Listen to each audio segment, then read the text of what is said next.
Hi, I'm Mark, and today Brexit will be the topic of this video again.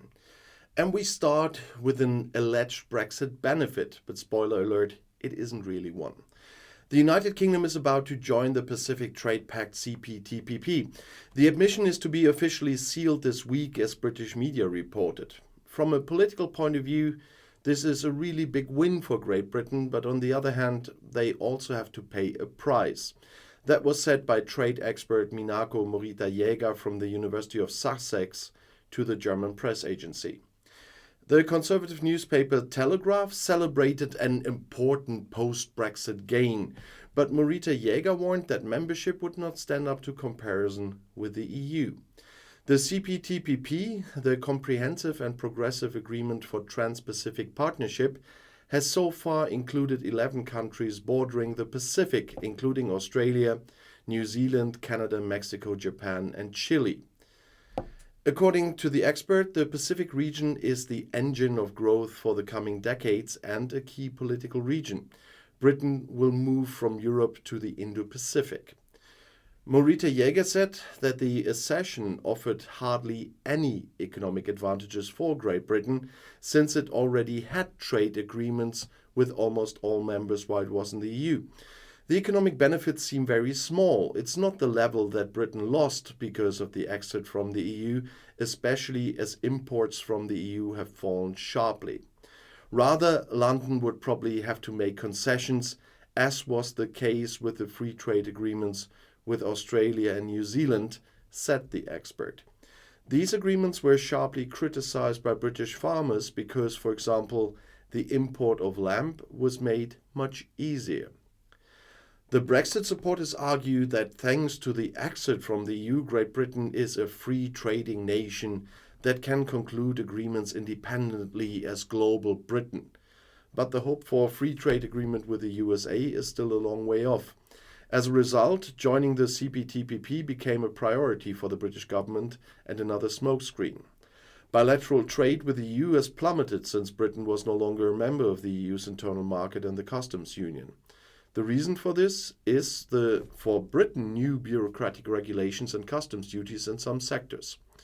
For the Pacific states too, Britain's admission would be more of a political success, said Morita-Jäger.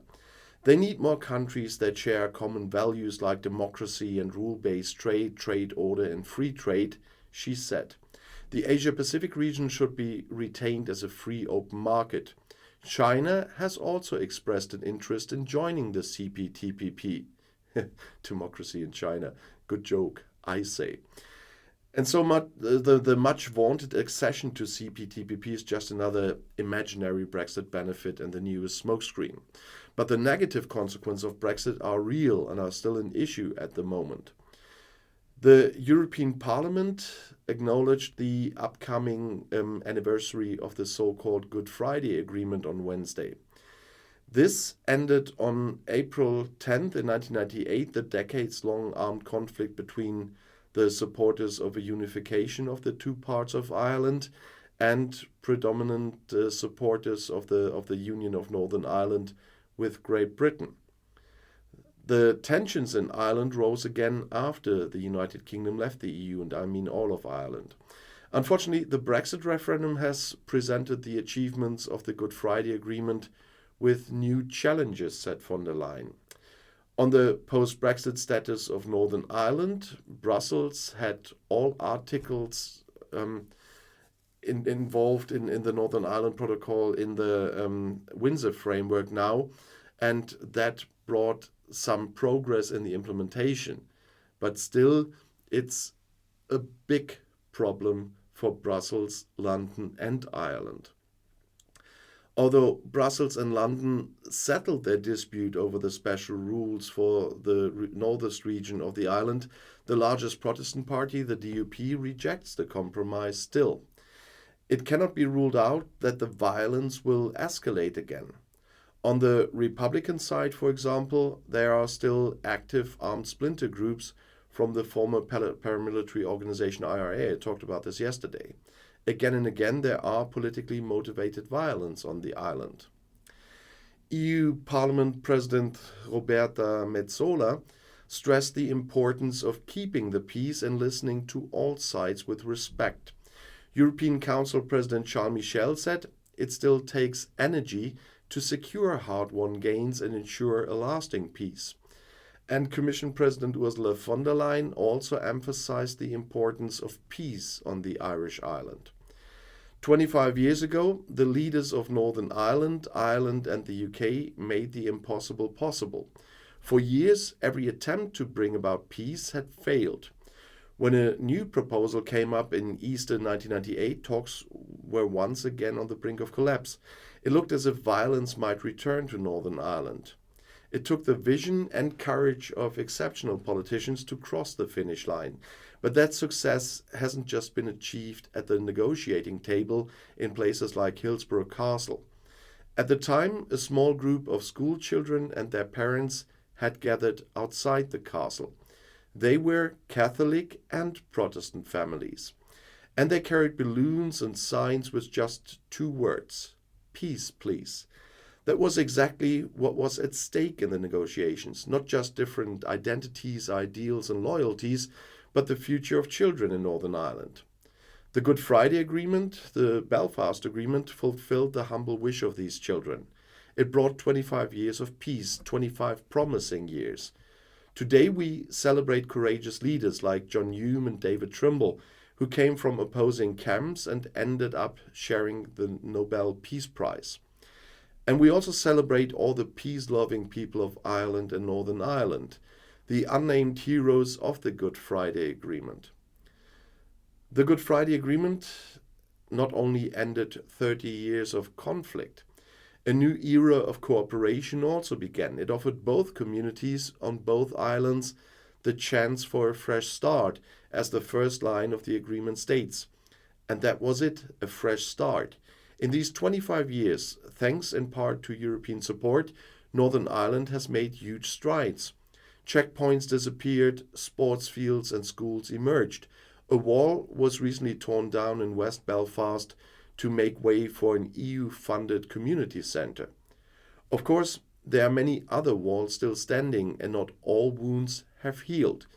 A peace agreement can be signed with the stroke of a pen, but reconciliation is always the work of generations. To paraphrase Van Morrison, one of Northern Ireland's greatest sons, "To heal, you must keep dreaming." And that is what makes the Good Friday Agreement, the Belfast Agreement, so significant. Beyond letter and spirit, there is the promise of a better future for all people in Northern Ireland. Unfortunately, Brexit has put the letter, spirit and promise of the Good Friday Agreement to the test. Since 2016, we have all been working hard in our union to ensure that Brexit does not become a stumbling block on the road to reconciliation on the island of Ireland. The journey has never been carefree, but the goal is finally in sight. The Windsor framework is part of Common Solutions to the Withdrawal Agreement, continues to uphold the letter, spirit and promise of the Good Friday Agreement. It protects our valuable domestic market. It maintains Northern Ireland's integral place in the UK's internal market. And in particular, it's preserving the fundamentals of peace by avoiding a hard border on the island of Ireland. I would like to thank British Prime Minister Rishi Sunak for his realistic approach. Together we remain true to the Good Friday promise that there will never again be a hard border on Ireland. All of this is a huge opportunity for the people of Northern Ireland.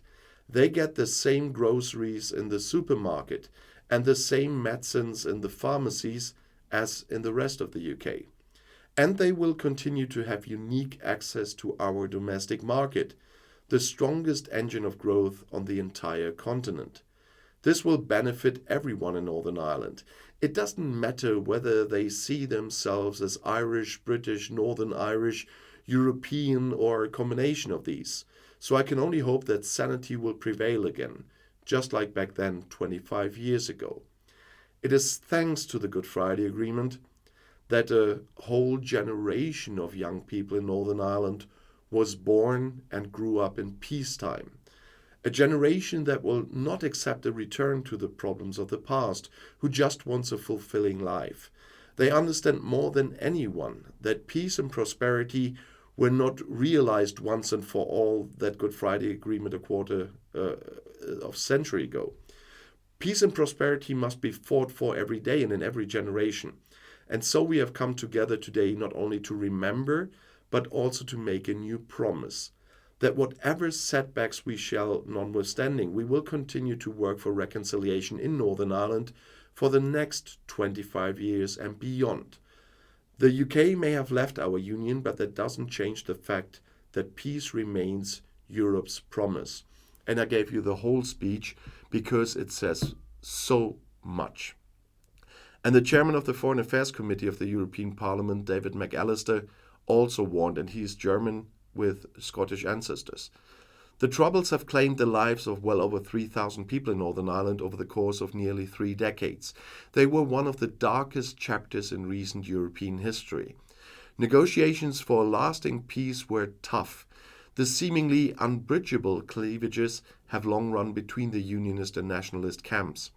In 1998, a historic agreement was reached in the spirit of peace and reconciliation. The consequences of Brexit, which has raised old questions of sovereignty and national identity, are putting the Good Friday Agreement to the test. It was all the more important to prevent a noticeable border on the Irish island at all costs. In this spirit, the European Union also negotiated the Windsor framework with the United Kingdom. It is a pragmatic compromise that shows practical solutions for the people and businesses of Northern Ireland. It also recognizes the peace on the island of Ireland as a historic achievement, which we are commemorating today in the European Parliament. And adding to this, I have to say, they are, after all of this, and if you take these words I gave you today from the European Parliament into your heart, that there are still people trying to jeopardize all this for their own selfish political power reasons, like the DUP, says so much about these people. But it says a lot about other people, and in this way I include Rishi Sunak, because he did what Liz Truss and Boris Johnson didn't do. He worked with the EU on a pragmatic solution, against resistance even in his own party. This peace in Northern Ireland is worth working for it, and Brexit endangered this peace, not as a lot of these Brexiteer trolls and so always try to bring up here, and they are bringing up a lot of nonsense recently, even more than before. The EU is not the reason for the violence we see there. Some members of the Conservative Party in the UK and the DUP are heating up the situation by blocking whatever they can or can't. And we all have the responsibility to work on pragmatic solutions for the situation. And I'll see you in my next video. I'll be back.